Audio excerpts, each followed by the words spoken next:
কলকাতায় আবাসিক হোটেলে আগুনে ৫ বাংলাদেশি সহ নিহত ৯। অগ্নি নিরাপত্তায় ঘাটতির অভিযোগ। জিএসসি কি করে পারমিশন দিল? কারেন্ট দিল কি করে? ফায়ার লাইসেন্স কি করে পেল? এগুলো দেখার বিষয়। মরদেহ দ্রুত দেশে ফিরিয়ে আনবে সরকার। মরদেহগুলো আমরা যেন বাংলাদেশে ফিরিয়ে আনতে পারি, সে কাজটা আমাদের কলকাতার মিশন সে কাজটি করছে। কুষ্টিয়ায় শোকের মাতম। কত জিনিস কিনেছি তোমার জন্য, কালকে বাড়ি যাব। আর কেউ ডাকবে না ছোট মা। কাল রাষ্ট্রপতি নির্বাচনে ভোট গ্রহণ, সব প্রস্তুতি সম্পন্ন করেছে নির্বাচন commission. All conceivable dimensions have been covered in our preparation for this election. শপথ শুক্রবার সন্ধ্যায়। একনেক সভায় ৯,৩৩৩ কোটি টাকার ১০ প্রকল্প অনুমোদন। সড়কের স্থায়িত্ব নিশ্চিতে রাবার বিটুমিন ব্যবহারের পরামর্শ প্রধানমন্ত্রীর। প্রথম বছরে ১০০ কিলোমিটার এবং পরবর্তী বছরগুলোতে অভিজ্ঞতা সাপেক্ষে এটা প্রয়োজনীয় ভাবে বাড়ানোর ব্যাপারে এখানে প্রস্তাব আছে। দুদকে কাজ শুরু। আসাদুজ্জামানের নেতৃত্বাধীন নতুন কমিশনের চাপমুক্ত থেকে দুর্নীতির বিরুদ্ধে কাজ করার অঙ্গীকার।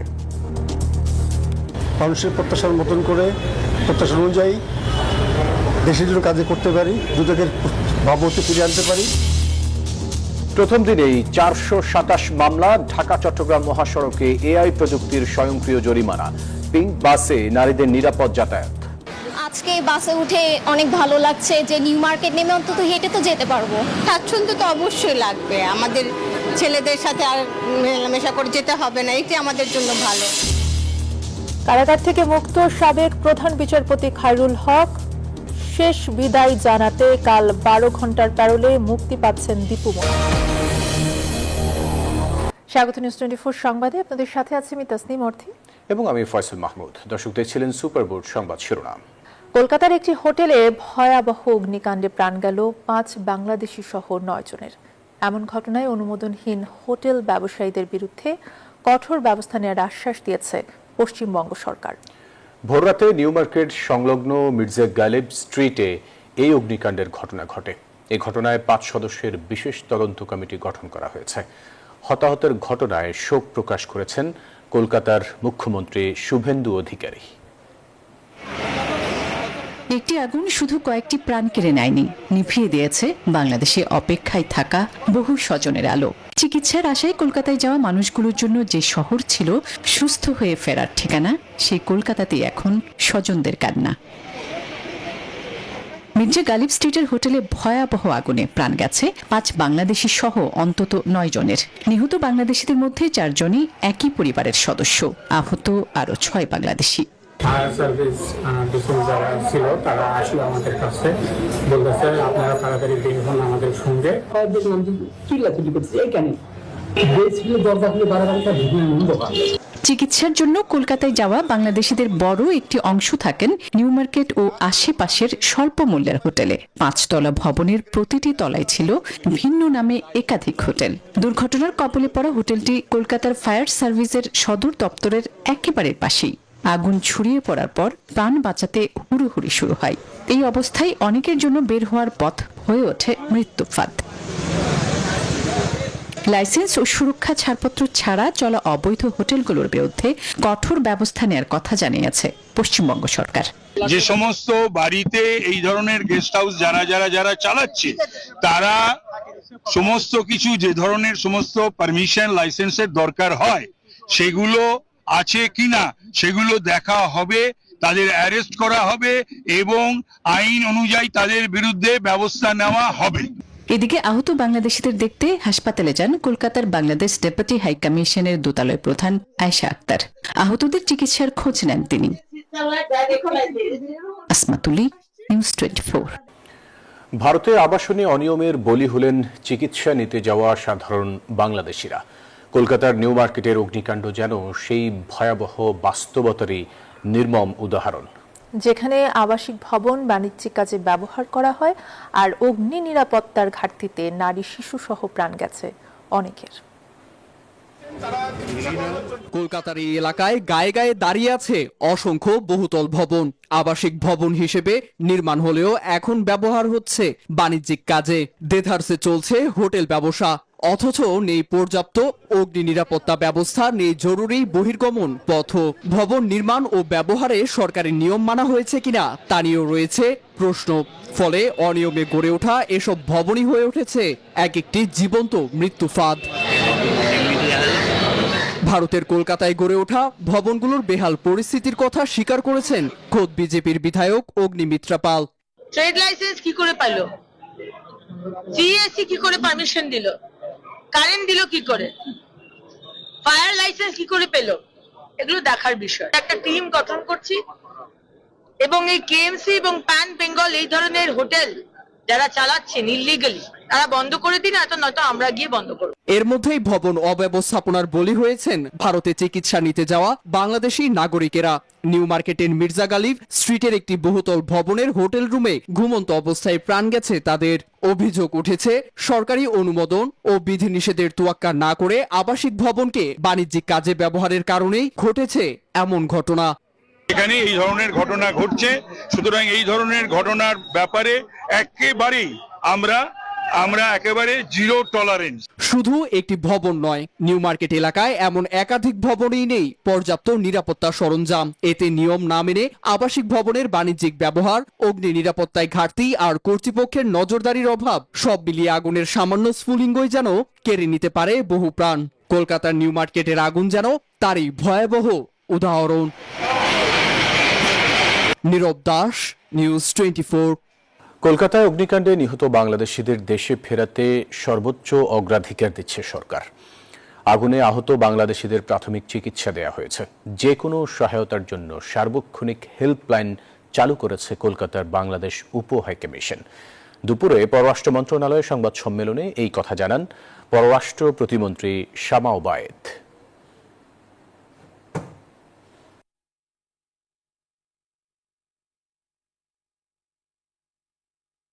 ইতিমধ্যেই আমাদের মিশন কলকাতায় যারা নিহত হয়েছেন সেই পরিবারের সদস্যদের সাথে যোগাযোগ করেছে দ্রুততর সময়ে, কারণ শনাক্ত শেষ হলে এবং সব ফর্মালিটিস কমপ্লিট হলে দ্রুততম সময় আমাদের এই মরদেহগুলো আমরা যেন বাংলাদেশে ফিরিয়ে আনতে পারি সে কাজটা আমাদের কলকাতার মিশন সে কাজটা করছে।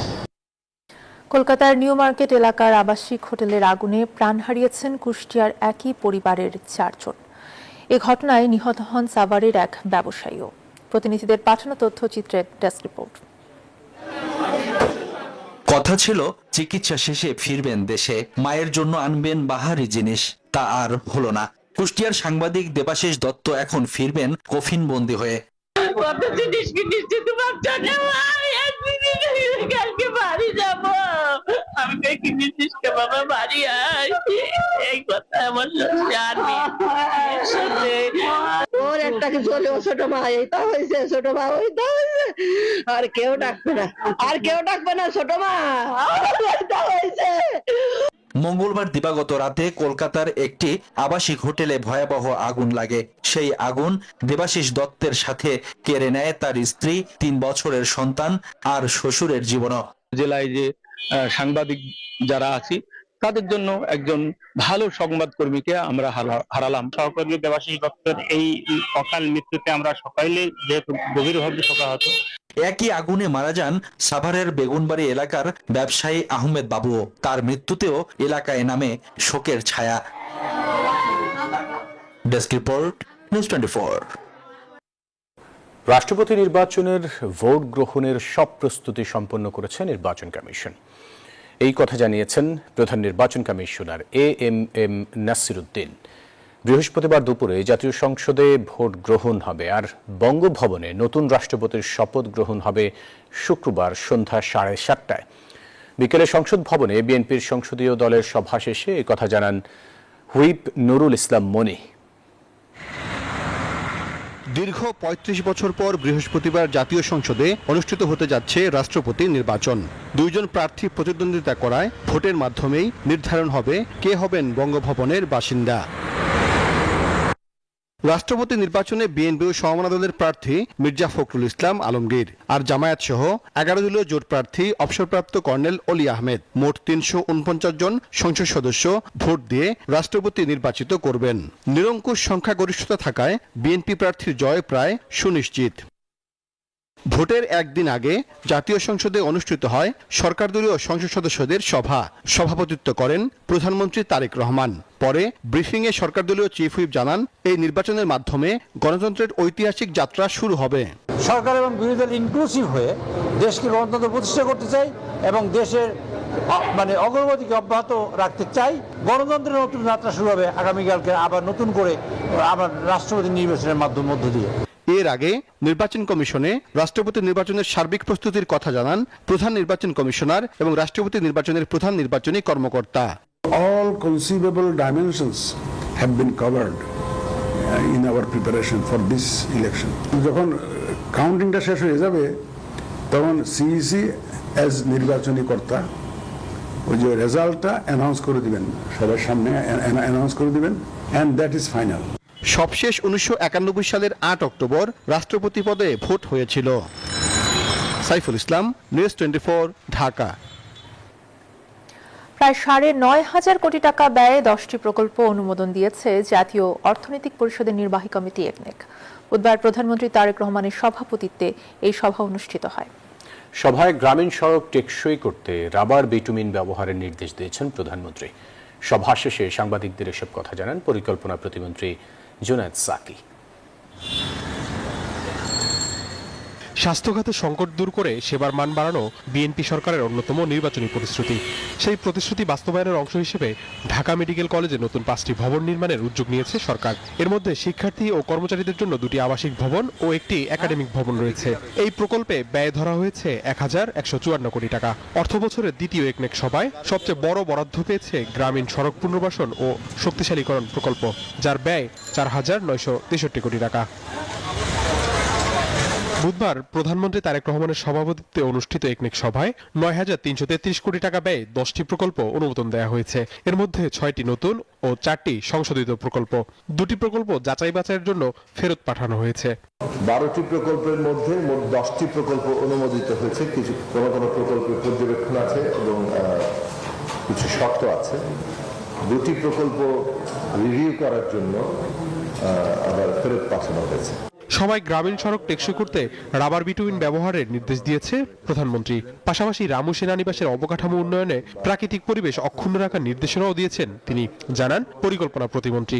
মাননীয় প্রধানমন্ত্রী এবং অন্যান্য আমাদের সদস্যবৃন্দ সকলেই বলেছেন যে যেহেতু এই রাস্তাগুলো তৈরি করা হয় এবং দ্রুতই ভেঙে যায়, সেই ক্ষেত্রে আধুনিক বিভিন্ন যে প্রযুক্তি তার মধ্যে যেটা একটা আছে রাবার বিটুমিন ব্যবহার করা, সেটার একটা প্রস্তাব এখানে আছে। অনুমোদিত প্রকল্পে সরকারি অর্থায়ন থেকে আসবে 8488 কোটি টাকা, আর প্রকল্প ঋণ নেওয়া হবে 936 কোটি টাকা। এই প্রকল্পের মোট ব্যয়। আবি আব্দুল্লাহ, নিউজ 24, ঢাকা। মহেশখালীর এক্সিলারেট এনার্জি পরিচালিত ভাসমান এলএনজি টার্মিনাল থেকে আবারও বন্ধ হয়ে গেছে গ্যাস সরবরাহ। এলএনজি কার্গো সংকটের কারণে বিকেলে জাতীয় গ্রিডে গ্যাস সরবরাহ বন্ধ করে দিয়েছে এই ইউনিটটি। পেট্রোবাংলা ও জ্বালানি বিভাগ সূত্রে জানা যায়, টার্মিনালটি বিকেল 3টার দিকে গ্যাস সরবরাহ বন্ধ করে দেয়, কারণ টার্মিনালে থাকা এলএনজি মজুদ শেষ হয়ে গেছে।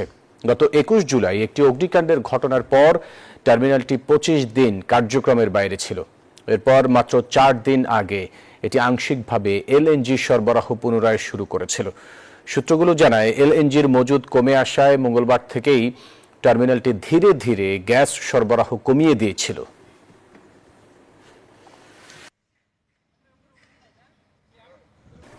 জনগণের প্রত্যাশা অনুযায়ী চাপমুক্ত থেকে দুর্নীতির বিরুদ্ধে কাজ করার অঙ্গীকার করেছেন দুর্নীতি দমন কমিশনের নবনিযুক্ত চেয়ারম্যান বিচারপতি একেএম আসাদুজ্জামান। দুদকের নতুন কমিশনের প্রথম কার্যদিবসে এই কথা বলেন তিনি। জানান, সংস্থাটির ভাবমূর্তি ফিরিয়ে আনতে স্বাধীনভাবে কাজ করবে নতুন কমিশন। দুর্নীতি দমন কমিশনে দীর্ঘ 5.5 মাসের শূন্যতা কাটিয়ে অবশেষে স্বাধীন এই প্রতিষ্ঠানটিতে যোগ দিলেন নবনিযুক্ত চেয়ারম্যান বিচারপতি এ.কে.এম. আসাদুজ্জামানের নেতৃত্বে 3 সদস্যের কমিশন। বুধবার সকালে সেগুনবাগিচার প্রধান কার্যালয়ে যোগদানের মধ্য দিয়ে নতুন কমিশনের কর্মঘণ্টা শুরু হলো। শুরুর দিনেই দুদকের কর্মকর্তাদের সাথে দিনব্যাপী মত বিনিময়ের মধ্য দিয়ে ব্যস্ত সময় পার করে নতুন কমিশন। পরে সাংবাদিকদের সঙ্গে আলাপকালে দুর্নীতিমুক্ত বাংলাদেশ গড়তে কথায় নয় কাজের মাধ্যমে নিজেদের প্রমাণের প্রত্যয় ব্যক্ত করেন তারা। এক বাক্যে বলবো, আপনারা দেখবেন বৃক্ষ তোমার নাম কি, ফলে পরিচয় হবে। প্রতিটি বিষয়ে পুঙ্খানুপুঙ্খানু নিরপেক্ষভাবে আমরা সিদ্ধান্ত দিব। আপনারা অতি অল্প সময়ে এই সকল বিষয়ে অগ্রগতি যাতে। আর নবনিযুক্ত চেয়ারম্যান বিচারপতি আসাদুজ্জামান বলেন, বর্তমান কমিশন দেশের জনগণকে হতাশ করবে না, কাজ করবে দুদকের ভাবমূর্তি ফেরাতে। আমরা কাজ শুরু করেছি মানুষের প্রত্যাশার মতন করে, প্রত্যাশা অনুযায়ী দেশের জন্য কাজে করতে পারি, দুদকের ভাবমূর্তি ফিরিয়ে আনতে পারি, দুর্নীতির মুক্ত করার যথেষ্ট চেষ্টা করতে পারি। আমাদের জন্য আপনারা দোয়া করবেন, আমাদের কাজটা শুরু করে দেন। ইনশাআল্লাহ আগামী দিনে ভালো ফল আমাদের আনবো বলে আমাদের প্রত্যাশা আছে। গত 3 মার্চ আব্দুল মোমেনের নেতৃত্বে 3 সদস্যের কমিশন পদত্যাগ করার পর 170 দিন অভিভাবক শূন্য ছিল দুর্নীতি প্রতিরোধে রাষ্ট্রের এই স্বাধীন সংস্থা। বদরুল আলম শাওন, নিউজ 24, ঢাকা। ঢাকা চট্টগ্রাম মহাসড়ক এআই ক্যামেরার আওতায় আসায় স্বস্তিতে যাত্রী ও চালকরা, তবে ব্যবহারিক জায়গায় কিছু বিড়ম্বনার কথাও জানান তারা। এদিকে স্বয়ংক্রিয় ব্যবস্থা চালু হওয়ার পর 24 ঘন্টায় মামলার সংখ্যা 500 ছুঁই। সহকর্মীদের পাঠানো তথ্যচিত্রে ডেস্ক রিপোর্ট। ড্রাইভাররা ভালোভাবে গাড়ি চালাবেন, অটো মামলা খাবেন না। দেশের অন্যতম ব্যস্ত সড়ক ঢাকা চট্টগ্রাম মহাসড়ক এবার এআই ক্যামেরার আওতায়। শৃঙ্খলা ফেরাতে চলছে মামলাও। চালক ও যাত্রীরা বলছেন এআই ক্যামেরার কারণে সুফল পাচ্ছেন তারা। তবে অহেতুক মামলা এড়াতে মহাসড়কের পাশে সার্ভিস লেন করার দাবি চালকদের। সরকারের আগে আমাদেরকে পার্কিং এর ব্যবস্থা করে দিতে হবে। গাড়িতে ছাকা পাম্পসার আছে, রাস্তার পাশে তো সাইড করবো, ওরকম কোন বাংলাদেশে হাইওয়ে সাইডে কোনো জায়গা নাই। এদিকে মহাসড়ক ক্যামেরার আওতায় আসায় ডাকাতির মতো ঘটনা ঘটবে না বলে আশা যাত্রীদের। তবে পূর্ণ সফল পেতে উল্টো পথের যান চলাচল নিয়ন্ত্রণ জরুরি বলেও মত তাদের। অটোমেটিক্যালি যদি তাদেরকে কন্ট্রোল করার সিস্টেম করা হয়, লোকজন এবং অন্যান্য গাড়ির জন্য অনেক সুবিধা হবে। আবার উল্টো পথে আসা যাওয়া অভ্যস্তরা দিচ্ছেন খোঁড়া যুক্তিও। কারণ আমরা ওই পাশের লোকজনরা এই পাশে কিভাবে ঢুকবো, এটা একটা প্রসেস করলে আমাদের উল্টো পথে নিয়ন্ত্রণে ব্যবস্থা নেওয়ার কথা জানায় পুলিশ। ওভার স্পিড করলেই অটো ক্যামেরায় মামলা হচ্ছে এবং সেটাও অনেকটা কমে গেছে। অতিরিক্ত গতি, নির্ধারিত লেন না মানা, বিপজ্জনক ওভারটেকিং, উল্টো পথে চলাচল ও অবৈধ পার্কিং সহ বিভিন্ন ধরনের ট্রাফিক আইন লঙ্ঘন শনাক্ত হলে সঙ্গে সঙ্গে ডিজিটাল মামলা দেয়া হচ্ছে। মঙ্গলবার উদ্বোধনের পর থেকে রাত 12টা পর্যন্ত 428টি মামলা হয়েছে। সড়কে নারী যাত্রীদের নিরাপদ যাতায়াতের প্রত্যাশা নিয়ে চলছে নারীদের পিঙ্ক বাস। তবে শুরুতেই রয়েছে কিছু অভিযোগ। কোনো পুরুষ যাত্রী এই বাসে উঠতে না পারলেও সাধারণ বাসগুলোতে যথারীতি চলাচল করতে পারবেন নারীরা। শিহাব জাহিদ জানাচ্ছেন বিস্তারিত।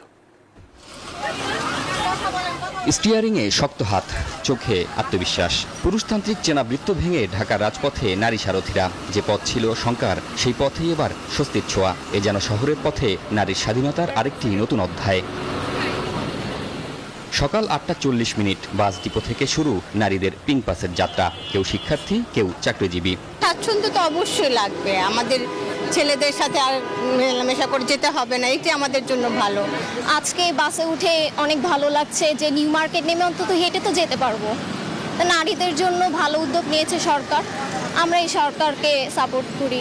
আনন্দের সঙ্গে আছে অস্বস্তিও। ঢাকায় 10 রুটে একটি করে বাস আর পুরনো মোড়কে নতুন সেবা। প্রথম দিনেই একটি বাসে দেখা গেল ছুটে পড়েছে সিটের হাতল, ভেঙে গেছে ফ্যানও। আজকে ফার্স্ট ডে নারী ড্রাইভার, কিন্তু মনে হচ্ছে অফিসে লেট হবে। এই সময় অলরেডি আমরা পৌঁছাই যাই প্রতিদিন। তাদের আগে আরো প্র্যাকটিস করা দরকার ছিল। এখন যদি এইভাবে প্র্যাকটিস করে আমাদেরকে এত লেটে অফিসে নিয়ে যায়, তাহলে তো আমাদের জন্য খুব প্রবলেম হয়ে যাচ্ছে। চালক লুৎফা ও রাবেয়া সুলতানা ট্রেনিং নিয়েছেন গাজীপুরে। চেনা পেশার বাইরে চ্যালেঞ্জিং কাজকে আনন্দের সাথেই লুফে নিয়েছেন। রাস্তা চিনতে সহযোগিতা করছেন পুরুষ চালক। আপাতত প্রতিদিন থাকছে 2টি ট্রিপ। সকাল 8টা 45 শুরু যাত্রা, মতিঝিল থেকে ফিরতি যাত্রা বিকেল 5টা 45। 1998 সালে বিআরটিসি ও 2018 সালে বেসরকারিভাবে নেওয়া হয় এমন উদ্যোগ, যা সফল হয়নি। তবে এবার অতীতের ব্যর্থতার পুনরাবৃত্তি হবে না, প্রত্যাশা নগরবাসীর। জিহাদ জাহিদ, নিউজ 24, ঢাকা। সব মামলায় জামিন পাওয়ায় কারাগার থেকে মুক্তি পেয়েছেন সাবেক প্রধান বিচারপতি ABM খায়রুল হক। কেরানীগঞ্জের বিশেষ কারাগার থেকে মুক্তি পান তিনি। জুলাই হত্যা, রায় জালিয়াতি সহ এখন পর্যন্ত সব মিলিয়ে খায়রুল হকের বিরুদ্ধে 9টি মামলা রয়েছে। 9টিতেই তিনি জামিন পেয়েছেন। এর আগে এক রিট মামলার আদেশে সুনির্দিষ্ট অভিযোগ ছাড়া খায়রুল হককে নতুন করে গ্রেফতার না দেখাতে নির্দেশ দেন সুপ্রিম কোর্টের আপিল বিভাগ। পরে একে একে হাইকোর্ট ও আপিল বিভাগে জামিন বহাল রাখেন।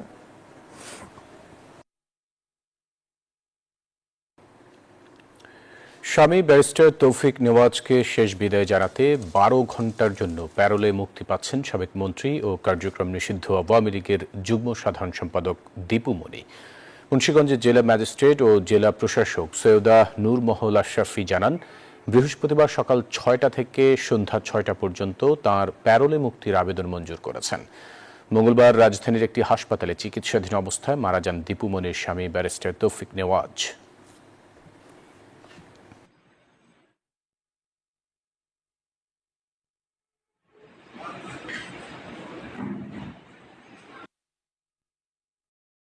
তৈরি ও সামাজিক যোগাযোগ মাধ্যম ব্যবহার করে তা বিক্রির অভিযোগে গ্রেপ্তার সুমাইয়া সাইদকে জিজ্ঞাসাবাদে উঠে আসছে নানা চাঞ্চল্যকর তথ্য।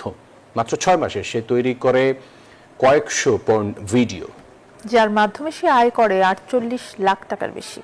গেল 11 আগস্ট সুমাইয়াকে তার প্রেমিক সহ ভাটারা থানা এলাকা থেকে গ্রেফতার করে ডিবি পুলিশ। পুলিশ বলছে, পর্নোগ্রাফি এই চক্রের সঙ্গে আর কেউ জড়িত আছে কিনা তা খতিয়ে দেখা হচ্ছে। বাইরে থেকে দেখলে মনে হবে 8-10টা সাধারণ কিংবা সহজ সরল তরুণীর মতোই একজন। সামাজিক যোগাযোগ মাধ্যমের বিলাসবহুল জীবনযাত্রার আড়ালে লুকিয়েছিল তার অন্ধকার জগতের গল্প। মাত্র 6 মাসে শত শত পর্ন ভিডিও তৈরি করে সামাজিক যোগাযোগ মাধ্যমে ছড়িয়ে দেওয়ার অভিযোগে গ্রেফতার হয়েছেন সুমাইয়া সাইদ নামে এই তরুণী। পর্নোগ্রাফি তৈরির পর সামাজিক যোগাযোগ মাধ্যম ব্যবহার করে টেলিগ্রাম অ্যাকাউন্টে বিভিন্ন জনের কাছে একটি পর্নোগ্রাফির ভিডিও 2 থেকে 5,000 টাকায় বিক্রি করত সুমাইয়া।